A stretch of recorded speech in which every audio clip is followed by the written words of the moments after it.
दोस्तों, दुनिया को हम जैसे देखते हैं वैसी है ही नहीं। असली खेल पर्दे के पीछे चलता है और इस खेल को चलाने वाले हैं डीप स्टेट। नमस्कार, आपका स्वागत है ग्रो विद मी चैनल में। चैनल पे नए हैं तो सब्सक्राइब करना मत भूलिएगा दोस्तों। चलिए शुरू करते हैं।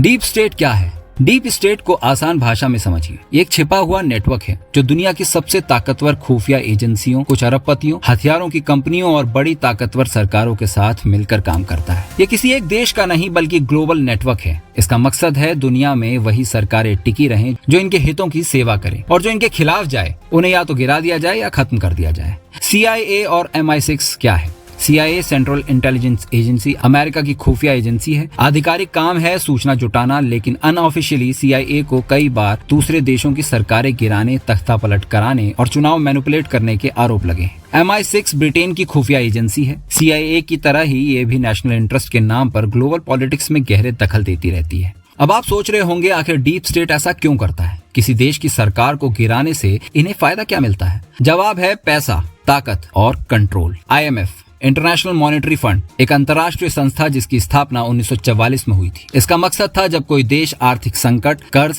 विदेशी मुद्रा की कमी, दिवालियापन जैसी स्थिति में फंस जाए तो उसे मदद मिल सके। जो देश इनके कहने पर चलता है उन्हें IMF से आसानी से लोन मिलता है। मल्टीनेशनल कंपनियां वहां अपना धंधा फैलाती हैं और सबसे बड़ा फायदा जियोपॉलिटिकल कंट्रोल यानी स्ट्रेटेजिक जगहों पर कब्जा। अब आइए देखते हैं कि कैसे पिछले 70 साल में डीप स्टेट ने कई देशों में यही खेल खेला है। ये कहानी है ईरान की 1953 की और उस फैसले की जिसने पूरी दुनिया को हिला दिया। एक नेता मोहम्मद मोसद्देक, उनका सपना था तेल का पैसा अब विदेशी कंपनियों का नहीं बल्कि ईरानी जनता का हक होगा। इस बात ने आग तब पकड़ी जब 1951 मोसद्देक ने तेल उद्योग का राष्ट्रीयकरण कर दिया। छोटा फैसला नहीं, ये फैसला था ब्रिटिश और अमेरिकी कंपनियों के अरबों डॉलर पर सीधा वार। ब्रिटेन और अमेरिका बौखला उठे। MI6 और CIA ने मिलकर ऑपरेशन एजेक्ट शुरू किया, यानी सरकार को गिराने की गुप्त योजना। प्रोपेगेंडा एंड लीक्स की बात करें तो अखबार खरीदे गए, रेडियो पर फेक खबरें चलाई गई और ईरान की सड़कों पर हिंसा भड़काई गई। CIA के डिक्लासिफाइड पेपर्स खुद बताते हैं पैसा बांट कर दंगे करवाए गए। कोलैप्स 1953 में आया। सिर्फ कुछ हफ्तों में मोसद्देक की सरकार ढह गई। उसकी जगह शाह को बिठा दिया गया जो पश्चिमी देशों का पपेट था। तेल फिर से पश्चिमी कंपनियों के हाथों में चला गया। पैटर्न, छोटा मुद्दा, बड़ा आंदोलन, मीडिया कंट्रोल, सेना सत्ता का बदलाव, डीप स्टेट की क्लासिक रेसिपी का पहला डॉक्यूमेंटेड केस। पहला पैटर्न यही दिखाता है, जो इनके खिलाफ जाएगा वो टिक नहीं सकता। बात करते हैं पाकिस्तान की 2022। इमरान खान पाकिस्तान के प्राइम मिनिस्टर, एक ऐसा नेता जिसने अमेरिका के दबाव में आने से इनकार कर दिया, रूस से दोस्ती की, चाइना से करीबियां बढ़ाई। अप्रैल 2022 में उनकी सरकार गिर गई। इमरान ने कहा ये विदेशी साजिश है। उन्होंने एक साइफर दिखाया जिसमें अमेरिकी राजनयिक का संदेश था कि अगर इमरान हट जाते हैं तो पाक US रिश्ते सुधर जाएंगे। US ने इन आरोपों को झूठ कहा। लेकिन दोस्तों, सवाल उठता है, क्या ये महज इत्तेफाक था कि नो कॉन्फिडेंस मोशन उसी वक्त आया जब अमेरिका नाराज था? यहाँ भी वही पैटर्न, जो अमेरिका के खिलाफ बोलेगा वो सत्ता से बाहर। श्रीलंका 2022। ये कहानी है श्रीलंका की एक खूबसूरत द्वीप जो अचानक भूख और महंगाई से कराहने लगा। लोग कहते थे कभी सोचा नहीं था हमारे बच्चों को दूध भी नसीब होगा। इस देश के अंदर मनमुटाव का कारण बनाया गया। सरकारी कर्ज बढ़ते गए, डॉलर खत्म, महंगाई आसमान छूने लगी। सरकार ने केमिकल फर्टिलाइजर पर बैन तक लगा दिया। नतीजा खेती चौपट। चाइना से कर्ज, IMF से नेगोशिएशन, इंडिया से मदद की गुहार। हर तरफ कर्ज ही कर्ज, कर्ज का जाल। इंटरनेशनल मीडिया ने इसे फेल्ड इकोनॉमी कहकर सुर्खियां बनाई। प्रोपेगेंडा एंड लीक्स हुए।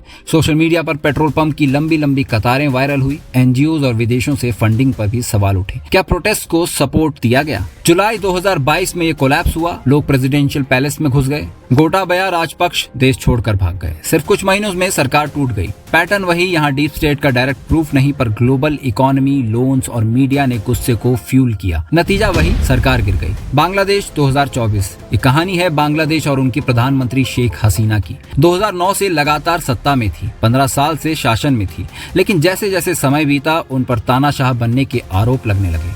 विपक्ष दबाया गया, पत्रकारों पर केस हुए और चुनावों में धांधली के आरोप लगे। नतीजा छात्र आंदोलन। 2024 में एक छोटा सा मुद्दा, सरकारी नौकरियों में कोटा सिस्टम को लेकर छात्रों ने प्रदर्शन शुरू किया। पहले ये सामान्य मांग थी, लेकिन अचानक आंदोलन ने रूप बदल लिया। सड़कें भर गई, लाखों लोग उतर आए। अब नारा था लोकतंत्र चाहिए, हसीना हटाओ। इसी बीच अमेरिका और पश्चिमी मीडिया बार बार बयान देने लगे। रियूटर्स ने लिखा, we urge Bangladesh to uphold the right to peaceful protest. BBC और गार्जियन ने लगातार रिपोर्ट्स की जिनमें सरकार को तानाशाह और छात्रों को नायक दिखाया गया। व्हाइट हाउस ने कहा हम शामिल नहीं हैं, लेकिन फिर भी हर प्रेस कॉन्फ्रेंस में ये मुद्दा उठाया गया। इतिहास गवाह है, यही तरीका डीप स्टेट हमेशा अपनाता आया है। फिर एक बड़ा धक्का आया, एक लीक्ड ऑडियो जिसमें हसीना कथित तौर पर कहती सुनी गई, मेरे खिलाफ 227 केस हैं तो मुझे 227 लोगों को मारने का लाइसेंस है। भले ही ये सच हो या झूठ, लेकिन टाइमिंग पर गौर कीजिए। क्यों ऐसे लीक्स हमेशा तब आते हैं जब सरकार पहले से घिरी होती है। कोलैप्स हुआ, जैसे जैसे आंदोलन बढ़ा, सेना ने चुप्पी साध ली, सरकार अकेली पड़ गई। आखिरकार जनवरी 2025 में शेख हसीना को बांग्लादेश छोड़ना पड़ा। अब जरा पीछे मुड़कर देखिए, छोटा मुद्दा, बड़ा आंदोलन, मीडिया नैरेटिव कंट्रोल, विदेश दबाव और स्टेटमेंट्स, लीक्स और प्रोपेगेंडा, सेना का न्यूट्रल रहना। रिपोर्ट कहती है कि अमेरिका लगातार हसीना पर ह्यूमन राइट्स वायलेशंस का आरोप लगाता रहा। साथ ही उनके रशिया और चाइना से बढ़ते रिश्ते भी वेस्ट को खटक रहे थे। यहाँ भी वही पैटर्न, जो पश्चिमी नैरेटिव के खिलाफ जाए उनकी कुर्सी हिल जाती है। अब बात करते हैं नेपाल 2025। ये कहानी है नेपाल की, जहां सबसे पहले आवाज उठाई देश की नई पीढ़ी जेनजी ने, जिन्हें हम समझते हैं इंस्टाग्राम और टिकटॉक वाली जनरेशन। लेकिन इस बार वही जनरेशन लोकतंत्र का सबसे बड़ा चेहरा बन गई। ट्रिगर पॉइंट था सोशल मीडिया पर बैन। शुरुआत में मुद्दा बहुत बड़ा नहीं था। सरकार ने कुछ ऐप्स और प्लेटफॉर्म्स पर बैन लगाने की बात की। जेनजी को लगा ये उनके आवाज दबाने की कोशिश है, क्योंकि उनके लिए सोशल मीडिया सिर्फ मस्ती का जरिया नहीं, बल्कि अपनी राय रखने और आंदोलन करने का हथियार भी है। यहीं से वो स्पार्क जला, जिससे धीरे धीरे ये आंदोलन सिर्फ बैन तक सीमित नहीं रहा। छात्रों और युवाओं ने महंगाई, बेरोजगारी और भ्रष्टाचार के खिलाफ भी नारे लगाने शुरू कर दिए। सिस्टम बदलिए, साफ राजनीति चाहिए, नेपो किड्स जैसे स्लोगन्स हवा में गूंजने लगे। यानी सोशल मीडिया बैन बस ट्रिगर था, लेकिन आग का असली ईंधन था जनता का गुस्सा। इसी दौरान इंटरनेशनल मीडिया में नेपाल की हेडलाइंस बनने लगी। कुछ फॉरेन कमेंटेटर्स ने लिखा, Nepal's Gen Z is leading a democratic revolution. अमेरिकी अखबारों ने कहा, youth are Nepal's new hope. अब ये सवाल उठने लगा, क्या ये सिर्फ युवा पावर्ड आंदोलन था या कहीं से इसे हवा भी दी गई?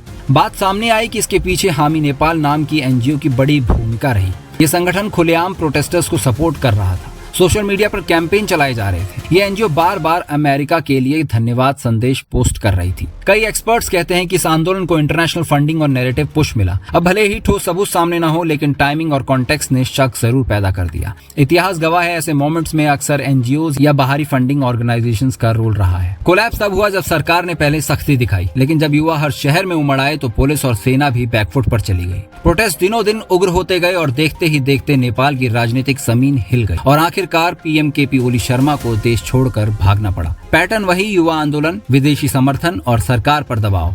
दोस्तों, आपने गौर किया, ईरान, पाकिस्तान, श्रीलंका, बांग्लादेश और अब नेपाल, अलग अलग देश, अलग अलग हालात, लेकिन नतीजा एक जैसा, सरकार गिरी। हर जगह एक ही स्क्रिप्ट चलती है। पहले मीडिया और एनजीओज के जरिए नैरेटिव बनाया जाता है, फिर पब्लिक एंगर को फ्यूल किया जाता है और आखिर में रिजीम चेंज हो जाता है। तो सवाल यह है दोस्तों, क्या ये सब वाकई इत्तेफाक है या फिर डीप स्टेट की वही अदृश्य ताकत जो इनविजिबल रहते हुए पूरी दुनिया की डायरेक्शन बदल रही है? सोचिए, अगर सरकारें असल में जनता के लिए नहीं बल्कि डीप स्टेट के लिए गिराई और बनाई जाती हैं, तो असली ताकत किसके हाथ में है और अगला नंबर किसका है?